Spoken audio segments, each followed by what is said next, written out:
Seahawks win 30-25 over the Los Angeles Rams. They improved to 10-7 on the season. They finished 10-7 on the season, but unfortunately, because of strength of victory, the Los Angeles Rams had already clinched the division, so this win means nothing. Well, it kind of means something. We'll talk about it. Before we get into it, I want to thank Simply Seattle. Simply Seattle has the very best in Seattle sports gear. Great stuff for the Seahawks, of course, but the Mariners, the Huskies, the Supersonics. You can find it all at simplyseattle.com. I don't know why I just forgot about 8 of the other Seattle sports teams that you can get stuff for, but you can get it there. And if you use code MOLLYWOP15, you can save 15% off your order. MOLLYWHOP15 automatically takes 15% off your order. Link in the description so that you can just click on that link, copy that code, and save 15%. Spend all the money you got for Christmas or whatever holiday you celebrate at simplyseattle.com. They're great people and they deserve it. And that's a heck of a deal, 15% off. Thank you so much, Simply Seattle. So I'm not going to talk a lot about this game, in part because I didn't really watch the second half of it. I watched the first half, and then I had some stuff to do, and I was like, oh, maybe I'll have to wait and record this until I watch the second half. And then I realized, no, because you're really not, there's nothing to really break down from this game. Like, it meant nothing to the Rams. And it kind of, well, you know what? It meant something for the Rams. We'll talk about that in the positive section if you are a person who does not like the Los Angeles Rams. But, and well, you always start with the negatives in a win, right? The negative is that, well, number one, this game meant nothing. It had no significance to the Seattle Seahawks outside of the fact that winning actually in the long term kind of hurts the Seattle Seahawks. You are going to get a lower draft pick because of this win. And in the NFL, a sport where first-round picks are not only expected to play immediately, expected to play significant roles on your roster, that hurts. There's no question that hurts. I am not advocating for tanking. I am just saying that we could have taken a silver lining out of a Seahawk loss here. Hopefully that makes sense.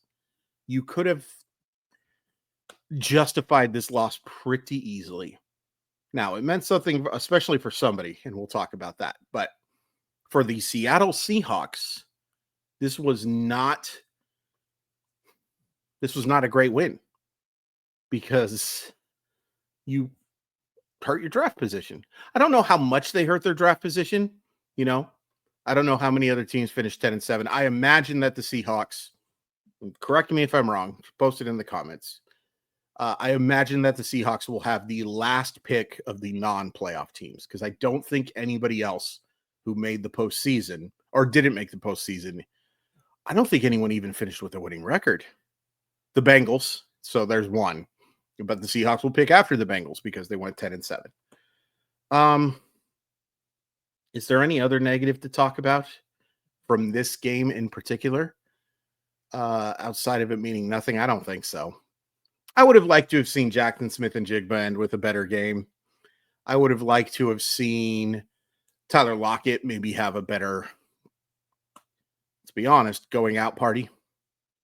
Now, going out party's probably not fair. I could see the Seahawks bringing Lockett back. It won't be at that contract. Not in a salary cap league. Heavens to Betsy, no. But I could see him bringing him back. I could also see Lockett playing elsewhere next year, which would be so weird. Talk about a guy who you picture in a Seahawks uniform, Tyler Lockett. Positives from this game. Geno played great. Geno played really well and clearly wasn't 100% and still made some outstanding throws.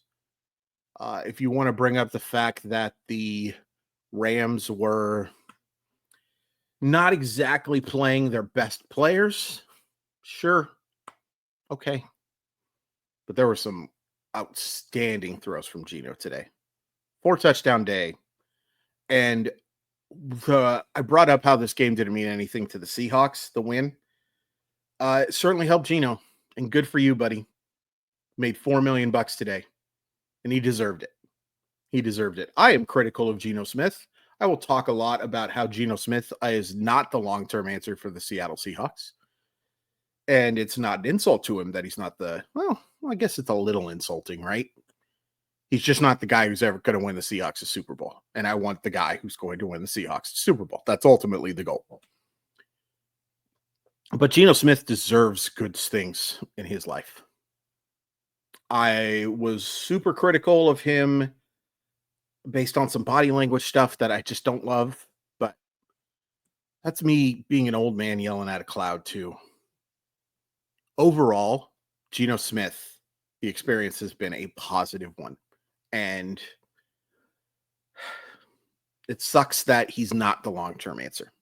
Because I'd love it to be. I would love it to be. But based on age, based on salary, based on results, he's not the long-term guy.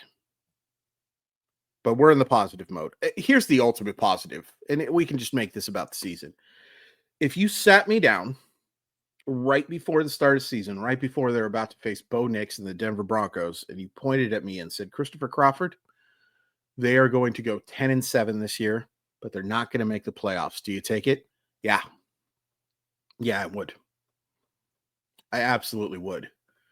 Now, I don't appreciate you holding back the fact that all you had to do is beat the New York gosh damn Giants to go to the postseason.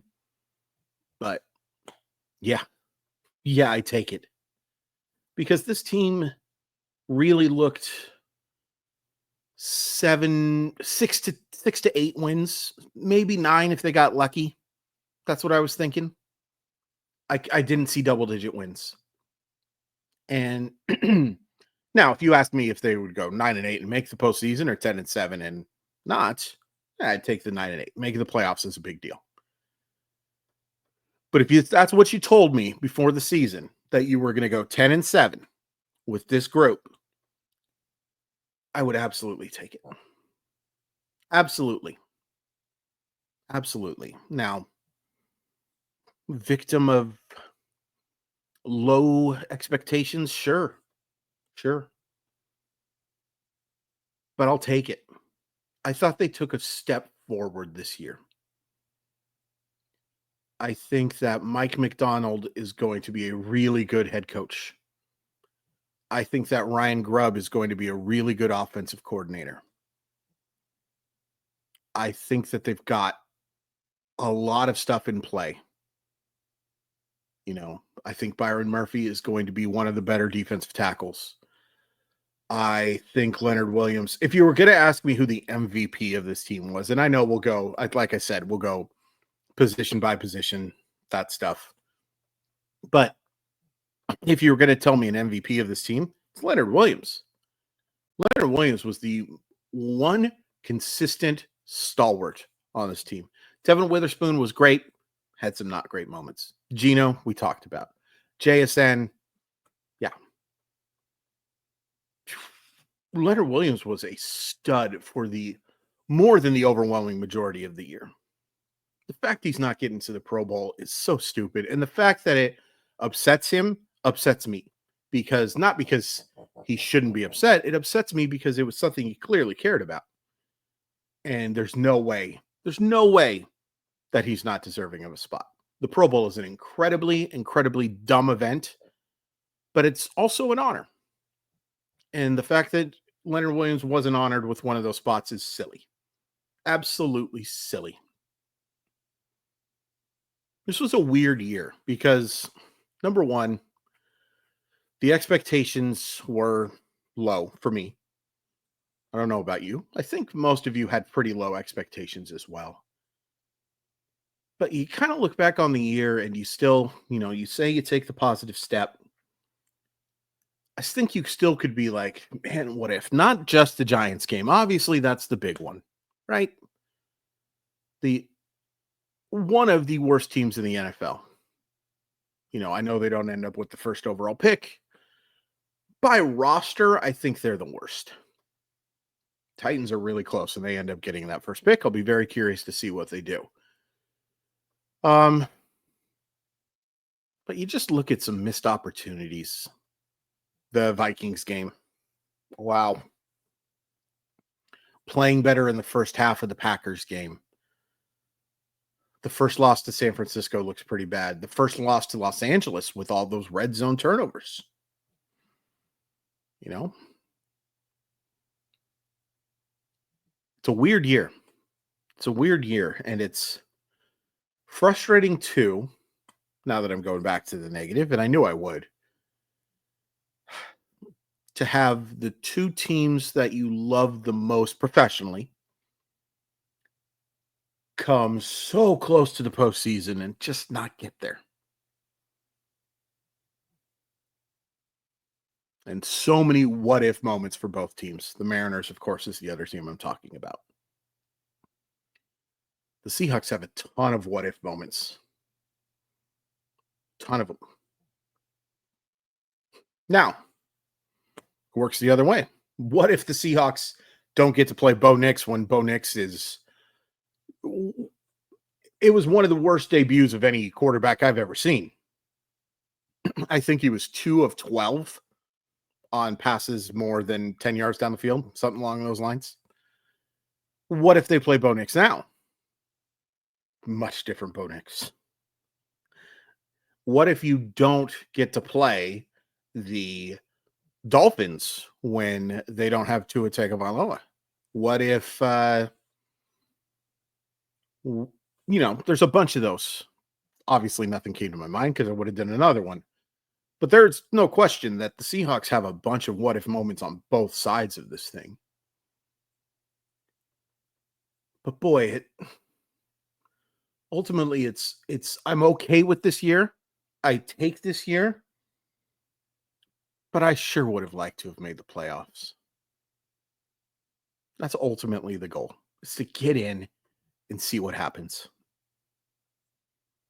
And sure, I think if the Seahawks got in as the 7th seed and played the Eagles, they'd get clobbered. And I think if they played the Lions again, probably clobbered. They had to play the Vikings in Minnesota, probably clobbered.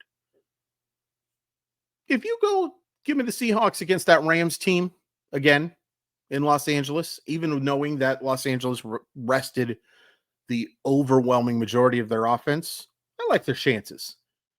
I covered the Buccaneers today against a dreadful New Orleans Saints team, and they got very lucky to win that game. Yeah, I would absolutely give the Seahawks a puncher's chance against those guys. No, they can't win the Super Bowl. And like I said, that's ultimately the goal, is to win a championship. But they would have been able to win a playoff game, I think, as long as they weren't playing against one of those elite teams. I think there's 3 teams in the NFC they can't beat. Now, I know they came really close to beating the Vikings. That game would be on the road, and I just don't think Seattle is getting close to Minnesota this year. There's no way they're getting close to Detroit. I have a lot of doubts of them playing a close game against Philadelphia. But the Commanders, the Bucks, the Falcons, if they would have gotten in, that doesn't matter. It's frustrating. And I can't help but go back to the Giants game. Because if you win that game, you're in the postseason. And dang. Yeah. I just want to see my teams do well. So while I am okay with this year, more than okay with it, I think it's a step forward. It's frustrating that it could have been a leap. Hopefully that makes sense. Thank you guys so much for watching these videos. They don't get anywhere close to the same views as my Mariner videos, not even like in the same spectrum. And I'm surprised by that, to be honest, just because, the NFL is such a popular sport, but I'm not known as a football guy, even though I've covered football just as long as I've covered baseball. I'm known as the baseball guy, or the baseball guy. I'm known as a baseball guy. But all of the feedback has been fantastic. And I mean that in a way that there really hasn't been any criticism. which is really cool. It's cool. For those wondering, I am going to bring back Kraken and Husky videos again. It's just been so swamped with work, so swamped. And it's great to be swamped with work because I need it. I need it for a lot of reasons. So I'm hoping to bring those back. Next year in 2025, I am doing daily recaps of games for every Seattle sports team.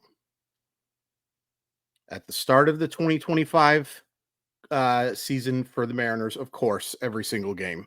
We've done that the last 2 years. But I'm also going to do at the start of the 2025 Kraken season every game. At the start of the Washington Husky football team every game, and the basketball will go back to doing a daily thing. I don't know what I'm going to do for Husky basketball now.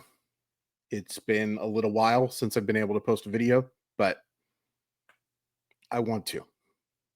God, do I want to. It's been so hard not being on this thing. And for those of you who watch for my Mariner stuff, I will definitely 16 minutes, by the way. Goodness gracious, Chris, just learn to shut up. We'll be doing all of the player stuff coming up. Coming up. It's I just kind of thought it made more sense to go through start in January, because we don't have that many players left to do. And now I can start doing daily content again because it has slowed down just enough with work.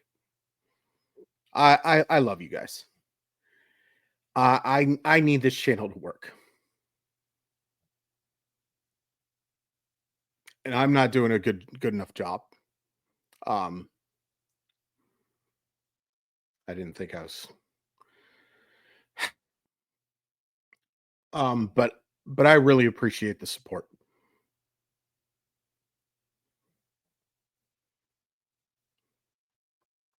Thanks, guys. Thank you.